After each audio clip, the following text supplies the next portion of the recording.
Bonjour à vous les cinéphiles et bienvenue dans cette critique à l'arrache, toujours en mode vacances, mais en post-projection du nouveau film Netflix, le nouveau thriller. La semaine passée c'était Beckett, cette semaine c'est celui-ci, donc Sweet Girl, réalisé par Brian Mendoza. Brian Mendoza dont c'est le premier long métrage.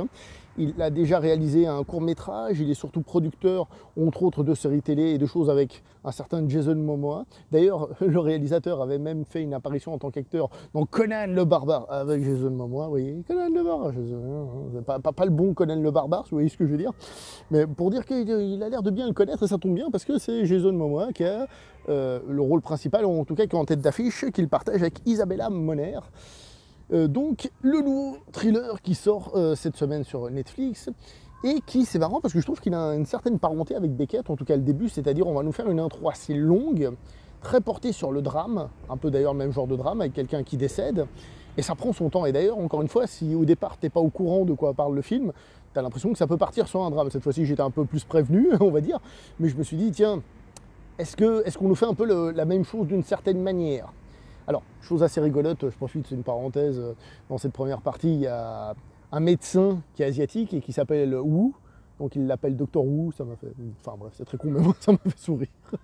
Bref, donc toute cette première partie qui prend un peu son temps, et ensuite on part sur quelque chose de plus simple, de plus direct, de plus percutant, un film d'action, un peu de poursuite, un petit peu de thriller, mais... Par contre, cette fois-ci, toujours matinée de drame. Il y a toujours le drame qui accompagne tout ça, ce côté un peu fatalité des personnages qui accompagne le tout.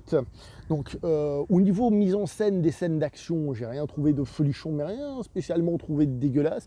Des trucs moins lisibles, d'autres plus lisibles. Enfin bref, c'est pas oufissime, mais on va dire que ça fait le café, hein. Donc voilà, rien d'extraordinaire. Mais bon, ça passe pour un film de divertissement comme ça, sans vouloir voir un vrai grand film d'action. Ça passe, mais bon, voilà. Le truc, c'est que la mise en scène, à part les scènes d'action, il y a un truc qui m'a agacé. Vous voyez ma caméra comme elle bouge parce que je la tiens à la main. Bah, tout le film, il y a une espèce de caméra comme ça flottante. Et quand par exemple quelqu'un va gueuler, ça va s'activer comme ça. Et le problème, c'est que c'est ça dans toutes les scènes. Quand ils sont tristes, quand c'est un moment de tension, on se parle en se faisant des menaces en mode cow-boy. À plein de moments, c'est toujours comme ça. Donc j'ai trouvé que c'était un peu plat du coup, parce que ça reprenait toujours la même forme, mais sans rien vraiment dire de spécial ni quoi que ce soit. J'ai trouvé ça un petit peu quelconque. Je rappelle, c'est le premier long métrage de réalisateur, donc ouais, bah, à améliorer, même si niveau scène d'action, on se dit que peut-être qu'avec... de plus grands spécialistes ou tout ça, des cascadeurs, des trucs, des machins, bah, pourquoi pas, quelqu'un qui pourrait s'améliorer, peut-être même devenir très très bon dans le domaine, mais c'est pas forcément le cas. Donc, première partie sans spoiler, hein, donc le film est, comme je vous disais, un film qui devient un film d'action, un thriller d'action, pas très passionnant, j'ai trouvé personnellement, j'ai eu un peu de peine à m'intéresser aux personnages et tout. C'est un petit peu dommage, bon ça fait un film un peu 90s, hein, pourquoi pas, mais pas en mode la vieille histoire qu'on a déjà vue qui m'attrape, le côté dramatique un petit peu en trop j'ai trouvé, et surtout qu'il fonctionnait je trouve pas forcément très bien. Si on avait de l'action super et du drame en plus, ça peut être grandiose, ça peut être du John Woo, ça peut être du The Killer, là c'est pas le cas, hein, on va pas se mentir. Puis, sans spoiler, hein, sans spoiler, après je fais une partie spoiler, c'est obligatoire, sans spoiler, il y a un twist, en fait. Il y a un twist. Et ce twist m'a pris, il m'a sorti du film, et il m'a jeté très loin. Très très loin du film. J'ai fait...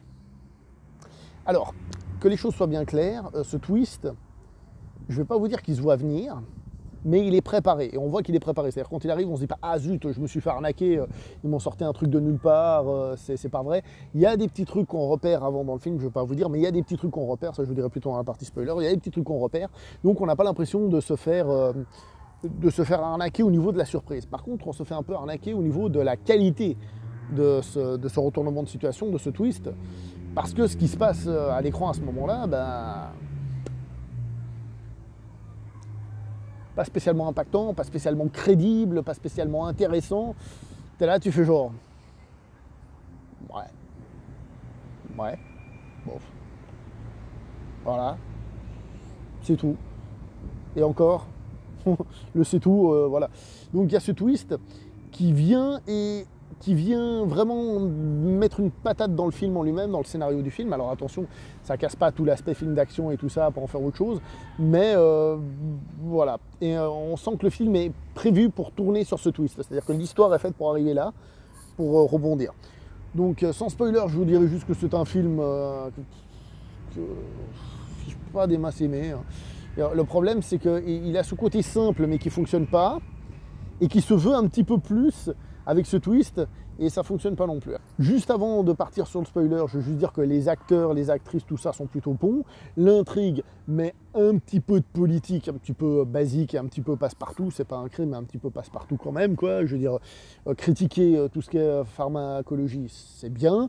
Après, je sais par exemple hein, que moi je suis d'accord, hein, pour moi personnellement, un médoc devrait être gratuit pour sauver des gens. Ça c'est mon point de vue avec mon grand cœur, mais je sais aussi qu'il faut de la recherche pour trouver ce médicament, qu'il faut commercialiser le médicament, donc c'est plus facile qu'un simple il suffit de, yaka. Voilà, je ne vais pas rentrer dans le débat, je pense qu'il y a des gens qui peut-être connaissent mieux le milieu pourront dire ce qui pourrait être fait et ne pas fait. Moi je ne vais pas rentrer là-dedans, juste pour dire il y a un petit peu de politique, mais c'est pas non plus la révolution industrielle. Alors maintenant on va partir dans une partie un peu spoiler, parce que je suis un peu obligé, hein, sinon je ne vois pas comment décrire plus tout ça. Donc dans la partie spoiler, donc, le twist qu'on a donc c'est que en fait on se rend compte que le personnage de Jason Momoa en fait c'est la fille. C'est la fille elle-même qui est un peu schizophrène, qui a pris un peu la personnalité de son père, qui est un peu en mode Fight Club, tu vois, qui est comme ça. Et du coup, on voit cette petite gamine, et on se rend compte que cette petite gamine est une tueuse qui a fracassé tous les gens autour d'elle, les assassins, les tueurs pros, tout ça, elle les a tous massacrés. Alors oui, on nous montre qu'elle fait du MMA, ok d'accord. On nous montre qu'elle fait du MMA et qu'elle est plutôt balèze. Bon, faire du MMA, c'est une chose. Le MMA, c'est pas du combat de rue, hein, je rappelle quand même. Ça t'en prend pas spécialement à te servir d'une arme, etc., etc. Alors là où je disais que le film prépare son truc et que ça sort pas de nulle part, c'est que justement, on la voit faire du MMA en étant balèze, il y a le moment où elle étrangle un gars et puis elle relâche pas en mode de psychopathe, donc c'est préparé. Si vous voyez la scène aussi où le personnage de Jason Momoa va parler au tueur qui les suit là dans le restaurant, au moment où il se pose, la serveuse va parler au personnage de Jason Momoa, elle lui dit « tu veux quoi chérie ?» Donc il lui parle comme un enfant, comme une petite fille. Donc ce que je veux dire par là, c'est qu'il s'est préparé dans le film, il y a des trucs disséminés dans le film, c'est pas sorti du trou de balle, c'est-à-dire tu peux revoir le film et faire « ah ouais, c'était prévu, c'était planifié ». Mais je trouve que ça n'en fait pas pour autant quelque chose de qualité, parce que l'idée en elle-même de ce twist est pas très bonne. C'est-à-dire, oui, elle est là, elle est planifiée et tout, mais elle n'est pas très bonne. Parce que tu dis, ok, bon, bah, en gros, c'est la gamine qui a fait tout ça. Sérieux ça perd clairement en crédibilité. Et donc, comme je disais dans la partie sans spoiler, l'actrice, elle joue bien, mais je suis désolé, ça ne colle pas. Alors attention, Jason Momoa, certes, il a un physique particulier et tout ce qu'on veut, mais c'est pas non plus... signe d'être quelqu'un qui sait déglinguer la gueule à 50 000 personnes. Mais disons que ça colle au stéréotype. Et là, il y en a qui vont dire, je le sais, que c'est une Netflixade. Qu'encore une fois, c'est une Netflixade. Haha, tu croyais que c'était le mec, mais en fait, non, c'est la petite qui est trop balèze. Honnêtement, que les choses soient bien claires, s'il y en a qui peuvent le dire, moi j'ai pas trouvé ça spécialement dérangeant là, hein, pas dérangeant du tout même, mais pour dire, je me suis dit, il y en a, ils vont tiquer là-dessus, c'est le problème, c'est que maintenant on tique dès qu'il y a un truc. J'ai juste trouvé que c'était pas crédible, enfin bref, voilà. Et que ça n'apporte pas un truc en mode baffe dans la gueule. Alors oui, ça peut peut-être te donner envie de revoir le film pour déceler 2-3 trucs, mais il est pas, j'ai pas trouvé que c'était un retournement de situation, un twist intéressant. Voilà. Donc bon, je vais m'arrêter là pour cette vidéo. J'espère que ça vous a plu. N'oubliez pas le like, le partage, l'abonnement, la paix, l'amour et la vérité. Et si vous prenez pour votre papa, bah, vous n'oubliez pas quand même de liker et de partager. Allez, portez-vous bien, faites attention à vous et à votre famille. Je profite vite fait, petite parenthèse, désolé. Mais vu que j'ai eu des cas de cette maladie dans la famille, c'est une saloperie et voilà quoi. Prenez soin de votre famille, etc. Désolé de finir un peu cucul la praline, mais voilà. Allez, portez-vous bien et ciao tout.